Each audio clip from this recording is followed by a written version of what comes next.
ভাইরা আমার, আজ দুঃখ ভরা ক্লান্ত মন নিয়ে আপনাদের সামনে হাজির হয়েছি। আপনারা সবই জানেন এবং বুঝেন, আমরা আমাদের জীবন দিয়ে চেষ্টা করেছি, কিন্তু দুঃখের বিষয় আজ ঢাকা, চট্টগ্রাম, খুলনা, রাজশাহী, রংপুরে আমার ভাইয়ের রক্তে রাজপথ রঞ্জিত হয়েছে। আজ বাংলার মানুষ মুক্তি চায়, বাংলার মানুষ বাঁচতে চায়, বাংলার মানুষ তার অধিকার চায়। কি অন্যায় করেছিলাম? নির্বাচনের পরে বাংলাদেশের মানুষ সম্পূর্ণভাবে আমাকে ও আওয়ামী লীগকে ভোট দেন। আমাদের ন্যাশনাল অ্যাসেম্বলি বসবে, আমরা সেখানে শাসনতন্ত্র তৈরি করব এবং এই দেশকে আমরা গড়ে তুলব। এদেশের মানুষ অর্থনৈতিক, রাজনৈতিক ও সাংস্কৃতিক মুক্তি পাবে। কিন্তু দুঃখের বিষয়, আজ দুঃখের সঙ্গে বলতে হয়, 23 বছরের করুণ ইতিহাস, বাংলার অত্যাচারের, বাংলার মানুষের রক্তের ইতিহাস, 23 বছরের ইতিহাস, নরনারীর আর্তনাদের ইতিহাস, বাংলার ইতিহাস, এদেশের মানুষের রক্ত দিয়ে রাজপথ রঞ্জিত করার ইতিহাস। 1952 সালে রক্ত দিয়েছি, 1954 সালে নির্বাচনে জয়লাভ করেও আমরা গদিতে বসতে পারি নাই। 1958 সালে আইয়ুব খান মাশাআল্লাহ জারি করে 10 বছর পর্যন্ত আমাদের গোলাম করে রেখেছে। 1966 সালে 6 দফা আন্দোলনে 7 জনে আমার ছেলেদের গুলি করে হত্যা করা হয়েছে। 1969 আন্দোলনে আইয়ুব খানের পতন হওয়ার পরে যখন ইয়াহিয়া খান সাহেব সরকার নিলেন, তিনি বললেন দেশের শাসনতন্ত্র দেবেন, গণতন্ত্র দেবেন, আমরা মেনে নিলাম। তারপরে অনেক ইতিহাস হয়ে গেল, নির্বাচন হলো। আমি প্রেসিডেন্ট ইয়াহিয়া খান সাহেবের সঙ্গে দেখা করেছি। আমি শুধু বাংলা নয়, পাকিস্তানের মেজরিটি পার্টির নেতা হিসাবে তাকে অনুরোধ করলাম, 15 ফেব্রুয়ারি তারিখে আপনি জাতীয় পরিষদে অধিবেশন দেন। তিনি আমার কথা রাখলেন না, তিনি রাখলেন ভুট্টো সাহেবের কথা। তিনি বললেন প্রথম সপ্তাহের মার্চ মাস হবে। আমরা বললাম ঠিক আছে, আমরা অ্যাসেম্বলিতে বসবো। আমি বললাম অ্যাসেম্বলির মধ্যে আলোচনা করব। এমনকি আমি এ পর্যন্ত বললাম যদি কেউ ন্যায্য কথা বলে, আমরা সংখ্যায় বেশি হলেও একজন যদি অসে হয়, তা ন্যায্য কথা আমরা মেনে নিব। জনাব ভুট্টো সাহেব এখানে এসেছিলেন, আলোচনা করলেন, বলে গেলেন যে আলোচনার দরজা বন্ধ না, আর আলোচনা হবে। তারপরে অন্যান্য নেতৃবৃন্দের সাথে আলাপ করলাম, আপনারা আসুন বসুন, আমরা আলাপ করে শাসনতন্ত্র তৈরি করি। তিনি বললেন পশ্চিম পাকিস্তানের মেম্বাররা যদি এখানে আসে তাহলে কসাইখানা হবে অ্যাসেম্বলি। তিনি বললেন যে যাবে তাকে মেরে ফেলে দেওয়া হবে। যদি কেউ অ্যাসেম্বলিতে আসে তাহলে পেশোয়ার থেকে করাচি পর্যন্ত দোকান জোর করে বন্ধ করা হবে। আমি বললাম অ্যাসেম্বলি চলবে। তারপরে হঠাৎ 1 তারিখে অ্যাসেম্বলি বন্ধ করে দেওয়া হলো। ইয়াহিয়া খান সাহেব প্রেসিডেন্ট হিসাবে অ্যাসেম্বলি ডেকেছিলেন। আমি বললাম যে আমি যাব। ভুট্টো সাহেব বললেন তিনি যাবেন না। 35 জন সদস্য পশ্চিম পাকিস্তান থেকে এখানে আসলেন। তারপরে হঠাৎ বন্ধ করে দেওয়া হলো। দোষ দেওয়া হলো বাংলার মানুষকে, দোষ দেওয়া হলো আমাকে। বন্ধ করে দেওয়ার পরে দেশের মানুষ প্রতিবাদ মুখর হয়ে উঠলো। আমি বললাম শান্তিপূর্ণভাবে আপনারা হরতাল পালন করেন। আমি বললাম আপনারা কোয়াল কারখানা সবকিছু বন্ধ করে দেন। জনগণ সাড়া দিল, আপন ইচ্ছায় জনগণ রাস্তায় বেরিয়ে পড়ল। তারা শান্তিপূর্ণভাবে সংগ্রাম চালিয়ে যাওয়ার জন্য স্থির প্রতিজ্ঞাবদ্ধ হলো। কি পেলাম আমরা? আমার পয়সা দিয়ে অস্ত্র কিনেছি শত্রুর আক্রমণ থেকে দেশকে রক্ষা করার জন্য, আর সেই অস্ত্র ব্যবহার হচ্ছে আমার দেশের গরিব দুঃখী নিরস্ত্র মানুষের বিরুদ্ধে। তার বুকের পর হচ্ছে গুলি। আমরা পাকিস্তানের সংখ্যাগুরু, আমরা বাঙালিরা যখনই ক্ষমতায় যাওয়ার চেষ্টা করেছি তখনই তা আমাদের উপর ঝাঁপিয়ে পড়েছেন। টেলিফোনে আমার সঙ্গে তার কথা হয়।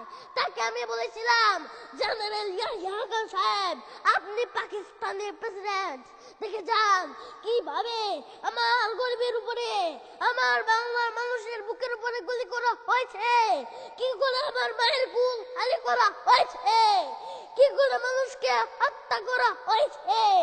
আপনি আসুন, দেখুন, বিচার করুন। তিনি বললেন, আমি নাকি স্বীকার করেছি যে 10 তারিখে রাউন্ড টেবিল কনফারেন্স হবে। আমি তো অনেক আগে বলেছি কিসের আরসিসি, কার সঙ্গে বসবো, যারা আমার মানুষের বুকে রক্ত নিয়েছে তাদের সঙ্গে বসবো। হঠাৎ আমার সঙ্গে পরামর্শ না করে 5 ঘন্টা গোপনে বৈঠক করে যে বক্তৃতা তিনি করেছেন সমস্ত দোষ তিনি আমার উপরে দিয়েছেন, বাংলার মানুষের উপরে দিয়েছেন। ভাইরা আমার, 25 তারিখে সামনে কল করছে, রক্তের দাগ শুকায় নাই।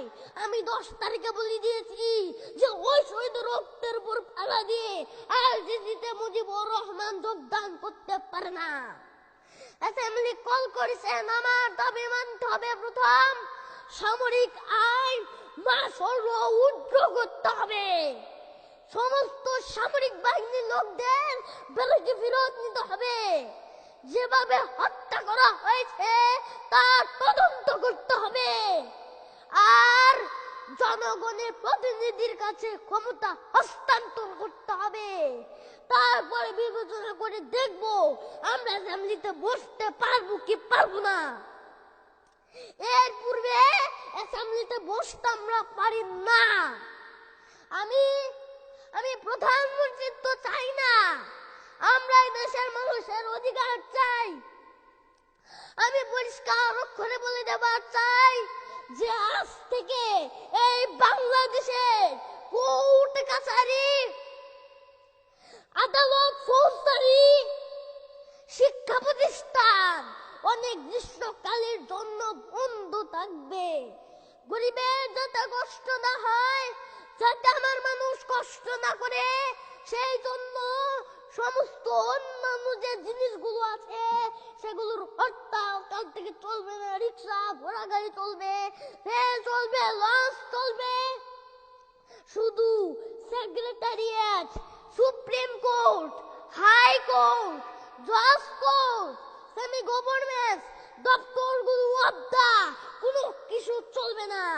28 তারিখে কর্মচারীরা যে বেতন নিয়ে আসবেন, এরপরে যদি বেতন দেওয়া না হয়, আর যদি একটা গুলি চলে, আর যদি আমার লোকের উপর হত্যা করা হয়, তোমাদের উপর কাছে আমার অনুরোধ রইল, প্রত্যেক ঘরে ঘরে দুর্গ গড়ে তুলো। তোমাদের যা কিছু আছে তাই নিয়ে শত্রুর মোকাবেলা করতে হবে।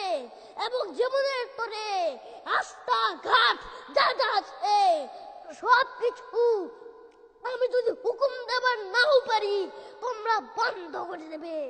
আমরা ভাতে মারবো, আমরা পানিতে মারবো, তোমরা আমার ভাই, তোমরা বেড়ে থাকো, কেউ তোমাদের কিছু বলবে না। কিন্তু আর আমার বুকের উপর গুলি চালানোর চেষ্টা করো না। 7 কোটি মানুষকে দাবায় রাখতে পারবো না। আমরা যখন মরতে শিখেছি তখন কেউ আমাদের দাওয়াতে পারবে না। আজ যে সমস্ত লোক শহীদ হয়েছে, আঘাতপ্রাপ্ত হয়েছে, আমরা আওয়ামী লীগের থেকে যতদূর পারি তাদের সাহায্য করতে চেষ্টা করব।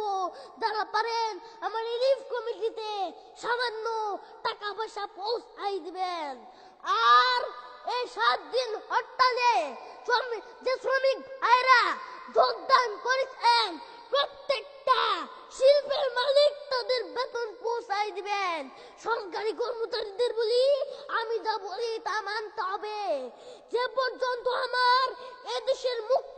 হবে, খাজনা ট্যাক্স বন্ধ করে দেওয়া হলো, কেউ দেবে না। শুনেন, মনে রাখবেন, শত্রু বাহিনী ঢুকেছে, নিজেদের মধ্যে আত্মকলহ সৃষ্টি করবে, লুটতরাজ করবে। এই বাংলায় হিন্দু মুসলমান, বাঙালি নন বাঙালি যারা আছেন তারা আমাদের ভাই, তাদের রক্ষার দায়িত্ব আপনাদের উপরে, আমাদের যেন বদনাম না হয়। মনে রাখবেন, রেডিও টেলিভিশনের কর্মচারীরা যদি রেডিওতে আমাদের কথা না শুনে, তাহলে কোনো বাঙালি রেডিও স্টেশনে যাবেন না। যদি টেলিভিশন আমাদের নিউজ না দেয়, কোনো বাঙালি টেলিভিশনে যাবেন না। 2 ঘন্টা ব্যাংক খোলা থাকবে, যাতে মানুষ তাদের মানবতা নেবার পারে। কিন্তু পূর্ব বাংলা থেকে পশ্চিম পাকিস্তানে 1 পয়সাও চালান হতে পারবে না। টেলিফোন টেলিগ্রাম আমাদের এই পূর্ব বাংলায় চলবে, এবং বিদেশের সঙ্গে বাংলাদেশের নিউজ বাড়ানো চলবে। কিন্তু যদি এদেশের মানুষকে খতম করার চেষ্টা করা হয়, বাঙালিরা বুঝে শুনে কাজ করবেন। প্রত্যেক গ্রামে, প্রত্যেক মহল্লায় আওয়ামী লীগের নেতৃত্বে সংগ্রাম পরিষদ গড়ে তুলো, এবং তোমাদের যা কিছু আছে তাই নিয়ে প্রস্তুত থাকো। মনে রাখবা, রক্ত যখন দিয়েছি, রক্ত আরো দিব, তবু দেশের মানুষকে মুক্ত করে ছাড়বো ইনশাআল্লাহ। এবারের সংগ্রাম আমাদের মুক্তির সংগ্রাম, এবারের সংগ্রাম স্বাধীনতার সংগ্রাম। জয় বাংলা।